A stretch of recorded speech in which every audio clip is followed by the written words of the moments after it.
يا ترى سفينة نوح أخدت وقت قد إيه على بال ما اتبنت؟ وهل يا ترى فعلا ربنا أغرق كل الناس اللي في الأرض ما عدا اللي في سفينة سيدنا نوح؟ وإيه اللي حصل بعد الطوفان؟ وهل تم العثور على بقايا سفينة سيدنا نوح؟ ده اللي هنعرفه النهارده إن شاء الله في الفيديو، معلومات تانية أول مرة تسمعوها مع قصة سيدنا نوح عليه السلام. سيدنا نوح هو حفيد سيدنا إدريس عليه السلام. لما بعثه ربنا برسالة التوحيد كان عنده 350 سنة، وفي أقوال تانية قالت إنه كان عنده 50 سنة، وفي أقوال تانية قالت إنه كان عنده ساعتها 480 سنة.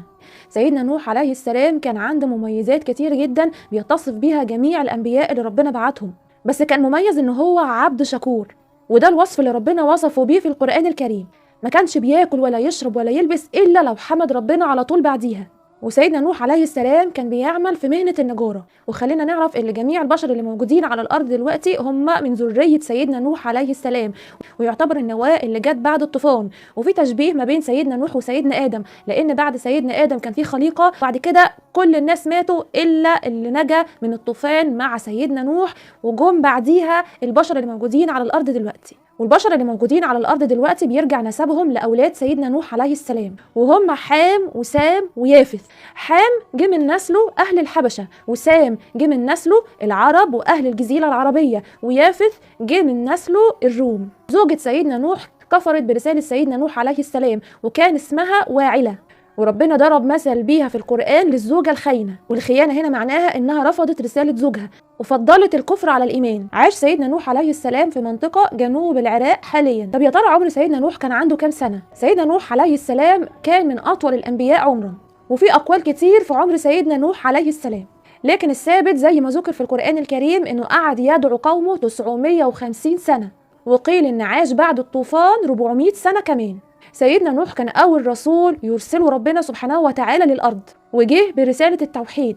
ذكر قومه بعبادة ربنا وإن مفيش إله غيره، وإن ربنا سبحانه وتعالى مجيب المضطر إذا دعاه، وذكرهم بعذاب ربنا للي هيعرض عن التوحيد ويكفر برسالته، ودعاهم للإيمان باليوم الآخر، وذكرهم بأحوال الناس قبل البعث ويوم القيامة وبعد البعث والحساب والصراط والجنة والنار. لكن قوم سيدنا نوح كذبوه، اتهموه بالضلال وكانوا بيفروا منه، كانوا بيحطوا صوابعهم جوه اذانهم علشان ما يسمعوش نصايحه، وكانوا بيجيبوا ملابسهم ويغطوا بيها راسهم كل ما يشوفوه علشان ما يسمعوهوش، لدرجه انهم مسكوا سيدنا نوح وقعدوا يبرحوه ضربا وحبسوه جوه بيت. لكن سيدنا نوح بعد ما خرج قعد يدعوهم تاني، كان لا يمل عن دعوه قومه لانه هو كان شايف حاجه هم مش شايفينها.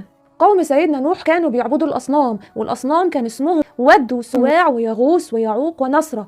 الأسامي دي كانت لناس صالحين في جيل معين، والجيل دوت الشيطان أوحى لهم إن هم يعملوا لهم تماثيل علشان يعظموا الشخصيات دي. لكن الأجيال اللي جت بعد كده الشيطان أوحى لهم إن هم يعبدوا الأصنام، ونسي الجيل اللي كان ايام سيدنا نوح ان الاصنام دي كانت اصلا لرجال صالحين. الشيطان اوحى لهم ان هي دي اله من دون الله. سيدنا نوح عليه السلام بدأ دعوته الاول سرية، بعد كده دعوته بقت جهرية. لكن سيدنا نوح بعد ما يئس من دعوة قومه محدش خلاص كان عايز يؤمن بيه، ربنا اوحى لسيدنا نوح ان مفيش حد هيؤمن تاني. فسيدنا نوح عليه السلام دعا على اللي كفروا من قومه، يا رب ما تتركش الكافرين على الأرض، لأنهم لو فضلوا عايشين هيضلوا الناس وهيخرج من نسلهم ذرية كافرة.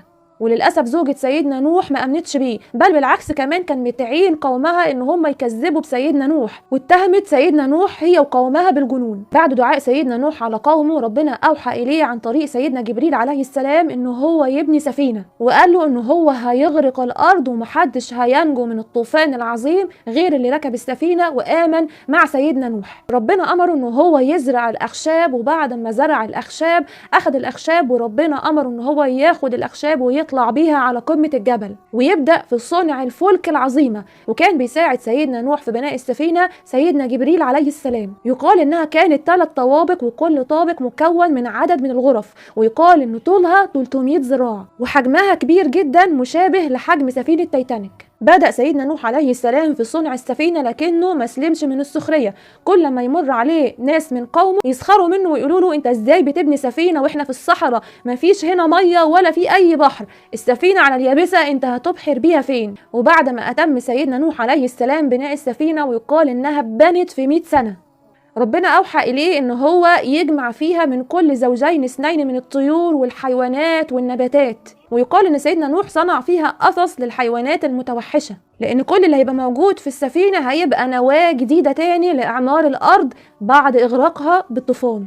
وربنا أوحى لسيدنا نوح إن العقاب هيكون بالغرق من أسفل منهم ومن فوقهم. وجاء أمر ربنا بالطوفان، وربنا أمر السماء إنها تمطر ماء منهمر وغزير جدا، وأمر عيون الأرض إنها تتفجر وتطلع كل ما فيها من مياه. وهنا دعا سيدنا نوح ابنه الكبير، يقال إن كان اسمه كنعان، وكان برضو كفر بسيدنا نوح. سيدنا نوح لما بدأ الطوفان ان هو يغرق الارض وكل الكائنات بدأت تصعد في السفينة، سيدنا نوح صعب عليه ابنه وبدأ يدعوه وقال له يا بني اركب معنا. لكن ابنه الكبير رفض ان هو يركب معاه في السفينة وقال له انا هصعد على قمة جبل ومستحيل المية انها توصل لقمة الجبل. لكن رد عليه سيدنا نوح وقال له مفيش حد هينجو على وجه الارض غير اللي اعتصم بالله وآمن بالله وركب في السفينة. لكن رفض ابن سيدنا نوح وغرق في الطوفان وكان مع الكافرين. وبعد غرق الارض بالطوفان وغرق جميع البشر على الارض بالطوفان، ابحرت سفينة سيدنا نوح وسط الامواج اللي كانت عامله زي الجبال، وكأن الارض كلها بطوفانها بامواجها العاليه اللي عامله زي الجبال كانت غضبانه من اللي كفروا بربنا. وبعد غرق ابن سيدنا نوح في الطوفان صعب عليه وقعد يدعي ربنا وقال له يا رب ان ده ابني من اهلي. لكن ربنا رد عليه وقال له يا نوح ده مش من اهلك، ده عمل غير صالح، فلا تسألني ما ليس لك به علم. قيل ان سفينة سيدنا نوح فضلت تبحر في المية لمدة 6 شهور، وبعد ال6 شهور ما عدت ربنا امر الارض انها تبتلع الماء، وامر السماء انها تقلع عن المطر، ورست سفينة سيدنا نوح على جبل الجودي. سفينة سيدنا نوح عليه السلام هي النواة الأولى لبناء البشرية مرة أخرى من الحيوانات والطيور والبشر والكائنات الحية اللي ربنا أمر بيه سيدنا نوح إن هو ياخد فيها من كل زوجين اثنين. وبدأت الحياة على الأرض تاني مع قوم يعبدوا ربنا ويؤمنوا برسالة التوحيد ويعمروا في الأرض. وفاة سيدنا نوح عليه السلام، قيل إن ملك الموت لما دخل على سيدنا نوح عليه السلام وقال له يا أطول النبيين عمرا كيف وجدت الدنيا ولذتها؟ فرد عليه سيدنا نوح وقال له كرجل دخل لبيتا له بابين، فدخل من باب وجلس في البيت قليل من الزمن ثم خرج من الباب الآخر. طول عمر سيدنا نوح اللي عاش أكتر من 1000 سنة، لكن حس إن الدنيا لا تساوي عند الله جناح بعوضة. مهما يطول عمر الإنسان فمهما يعيش في الدنيا فهي في الآخر عند ربنا لحظات قليلة جدا. طب هل يا ترى تم العثور على سفينة سيدنا نوح؟ يقال ان في بعثات اثريه من البحث من العرب راحوا علشان يبحثوا على سفينة سيدنا نوح، وبعد التنقيب على سفينة سيدنا نوح وجدوا اثار لاخشاب اعتقدوا انها بقايا لاجزاء من سفينة سيدنا نوح عليه السلام. ايضا سنة 1959 اكتشف مغامرين امريكيين كانوا بيتسلقوا الجبال بقايا من اخشاب اعتقدوا ان هي بقايا اجزاء لسفينة سيدنا نوح عليه السلام، ودوت في شرق تركيا، واتعمل بحث وصور واتنشرت سنة 1960. واكدوا ان موقع السفينة بيرتفع 6300 قدم فوق سطح البحر، لكن مش معترف دوليا بالبحث ده. الخلاصة ان السفينة لم يتم العثور عليها الى الان بشكل جازم، وما زال البحث مستمر لحد دلوقتي. ربنا يرحم سيدنا نوح ويلحقنا بيه على خير. اتمنى يكون الفيديو عجبكم وافادكم، وان شاء الله اشوفكم في فيديو تاني. وقبل ما اقفل الفيديو ما تنسوش تصلوا على النبي عليه افضل الصلاة والسلام، وعلى جميع الانبياء والمرسلين عليهم افضل الصلاة والسلام. واشوفكم في فيديو تاني ان شاء الله، والسلام عليكم ورحمة الله وبركاته.